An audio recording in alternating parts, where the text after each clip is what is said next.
বন্ধুরা, এই ঠান্ডার মধ্যে আপনারা অপরাজিতা গাছকে বাঁচিয়ে ফেলুন, না হলে কিন্তু আপনাদের গাছ আর বাঁচাতে পারবেন না যদি এই পরিচর্যা আপনারা না করেন। তো আজকের এই ভিডিওর মধ্যে আমি কিন্তু খুবই গুরুত্বপূর্ণ পরিচর্যা করতে চলেছি।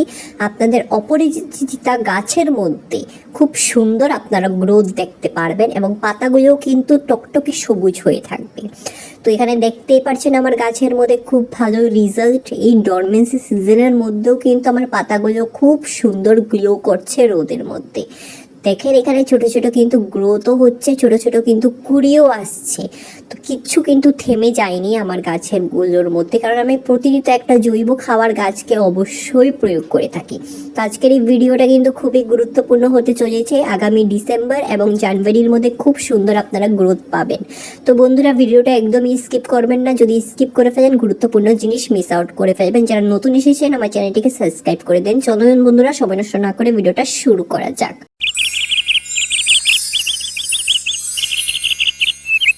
নমস্কার বন্ধুরা, কেমন আছেন সবাই? মিকি মিনিস গার্ডেন্সের মধ্যে আপনাদের সকলকে স্বাগত জানাচ্ছি। আশা করি সবাই ভালো আছেন, সুস্থ আছেন। তো আজকে একটা বিশেষ পরিচর্যা নিয়ে এসে পড়েছি অপরাজিতা গাছের। কারণ বিভিন্ন লোকে বিভিন্ন কমেন্টসে বলছে ওদের গাছ শুকিয়ে যাচ্ছে, গাছের পাতা হলুদ হয়ে ঝরে পড়ে যাচ্ছে, গাছের মধ্যে পাতা নেই, গাছের মধ্যে কুড়ি আসছে না, ফুল হচ্ছে না, গ্রোথ হচ্ছে না।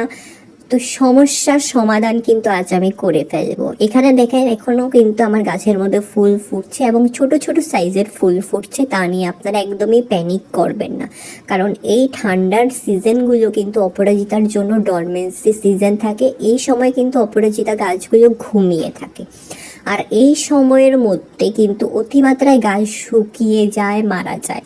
তো আপনারা কিন্তু সরাসরি কোনো খাবার মানে তাড়াহুড়ো করে গাছের মধ্যে দেবেন না, গাছের মধ্যে ব্যবহার করবেন না, না হলে কিন্তু গাছ শুকিয়ে যাবে।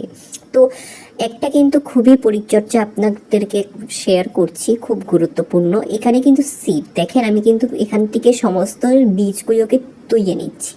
কারণ বীজগুলো যদি গাছের মধ্যে থাকে তো গাছে কিন্তু সমস্ত এনার্জি বীজগুলো টেনে নেয় এবং বীজগুলোকে শুকনো হতে গাছ দিয়ে দেয়। তো লক্ষ্য রাখবেন যেন গাছের মধ্যে যেন বীজ না থাকে, বীজগুলোকে কিন্তু তুইয়ে নিতে। তো এখানে দেখেন ফুল ফুটে শুকিয়ে গেছে, সেগুলোকেও তুইয়ে নিচ্ছি। একটা ছোট টিপস আপনাদেরকে আমি সরাসরি বলছি এবং আজকেও বলছি, সকালে ফুল ফুটে বিকেলে সেই ফুলগুলোকে তুইয়ে নেবেন, তাহলে কিন্তু আর বীজ হওয়ার কোনো সৃষ্টি থাকবে না গাছের মধ্যে। তো এটা কিন্তু খুবই গুরুত্বপূর্ণ জিনিস, আপনারা এরকম করবেন, না হলে কিন্তু গাছের মধ্যে অসংখ্য পরিমাণে বীজ হয়ে যাবে, তখন আপনারা তুইতে তুইতে হ্যারান হয়ে যাবেন। তো এখানে দেখেন বেশ সুন্দর পাতাগুলোও টকটকে সবুজ আছে, কারণ আমি প্রতিনিয়ত নিম পাতা সিদ্ধ করা জলের স্প্রে করে থাকি গাছের মধ্যে। সপ্তাহে 1-2 বার করে করি, ওভার করি না, না হলে কিন্তু গাছের পাতা হলুদ হয়ে যাবে।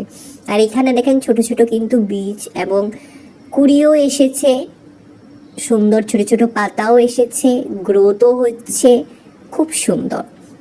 তো এই ঠান্ডার মধ্যে কিন্তু এই যে দেখেন এরকম কিন্তু অসংখ্য পরিমাণে গাছগুলো শুকিয়ে যায়। তো একটা সাইড কিন্তু অলরেডি আমার শুকিয়ে গেছে, তার পরবর্তীতে আমি কিন্তু খুব শিগগিরই একটা টোটকা করে গাছকে বাঁচিয়ে ফেলেছি। যদি আপনারা এই ঠান্ডার মধ্যে অপরাজিতা গাছকে বাঁচাতে পারেন তাহলে কিন্তু গ্রীষ্মকালে, গরমকালে কিন্তু খুব সুন্দর গ্রোথ হবে, গাছের পাতাও বড় হবে, গাছের ফুলও বড় হবে। আপনারা চোখ হারাতে পারবেন না, এমন পরিণতভাবে ফুল হয় অপরাজিতা গাছের মধ্যে।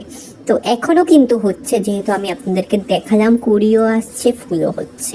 তো বন্ধুরা, স্প্রেটা অবশ্যই করবেন, নিম পাতার স্প্রেটা করবেন, নর্মাল ওয়াটারের স্প্রে আপনারা করবেন না। তারপর চেক করবেন মাটিটা যেন ময়েস্ট থাকে এবং শুকনো না থাকে। আর মাটির মধ্যে কিন্তু এরকম শুকনো শুকনো পাতা থাকে, অপরাজিতা গাছের মধ্যে কিন্তু পাতাগুলো শুকিয়ে শুকিয়ে পড়ে যায়, সেগুলোকে মাটির মধ্যে রেখে দেবেন। এগুলোকে বলে মালচিং।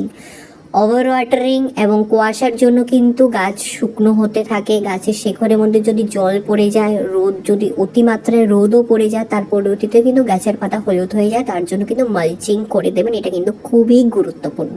আপনারা পাতা দিয়েও মালচিং করতে পারেন, যদি কোকোপিট থাকে কোকোপিট দিয়েও মালচিং করতে পারেন। তো বিভিন্ন প্রসেস আছে মালচিং করার, তো এটা কিন্তু অবশ্যই ফলো রাখবেন। আর এখানে দেখেন কে এসেছে সদস্য দেখতে, চেক করতে যে আমি কি করছি।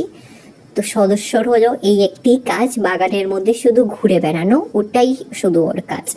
তো চলুন বন্ধুরা, এবার কি খাবার দেবো সেটাই শেয়ার করছি। দেখেন, অল্পটুক জল নিয়ে নিচ্ছি এবং অ্যালোভেরা নিয়েছি। অ্যালোভেরা কিন্তু খুবই গুরুত্বপূর্ণ, গাছের মধ্যে কুড়ি সংযুক্ত করতে থাকে। ডরমেন্সি গাছের মধ্যেও কিন্তু কুড়ি সংযুক্ত করে, কুড়ি কিন্তু আসতে থাকে যদি আপনারা অ্যালোভেরার ব্যবহারটা করেন, এবং বৃদ্ধিও কিন্তু হতে থাকে। কম করেই হয়, অল্প ধীরে ধীরে আস্তে আস্তে করেই বৃদ্ধি হয়, কারণ বৃদ্ধি হতে থাকে অ্যালোভেরা দেওয়ার পর, গাছ কিন্তু থেমে থাকে না। খুব ভালো, কিন্তু এটা একটা বুস্টিং লিকুইড ফার্টিলাইজার আপনারা বলতে পারেন, কারণ এটির মধ্যে প্রচণ্ড পরিমাণের মতো নিউট্রিশন, পটাশিয়াম, ফসফরাস সমস্ত কিছু অ্যাডেড, যেটা শুকনো হওয়া গাছকেও কিন্তু প্রাণ ফিরে দিতে পারে এরকম একটা খাবার অ্যালোভেরা।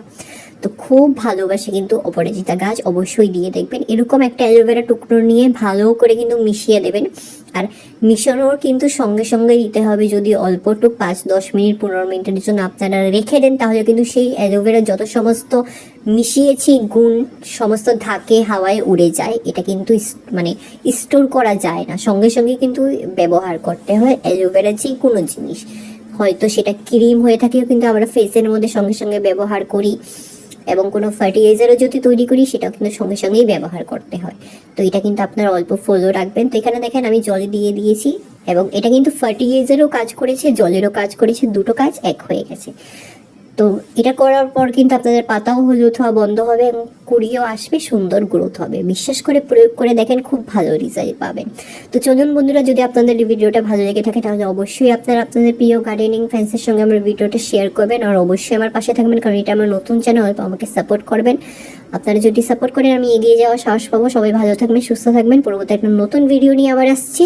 সবাই ধন্যবাদ।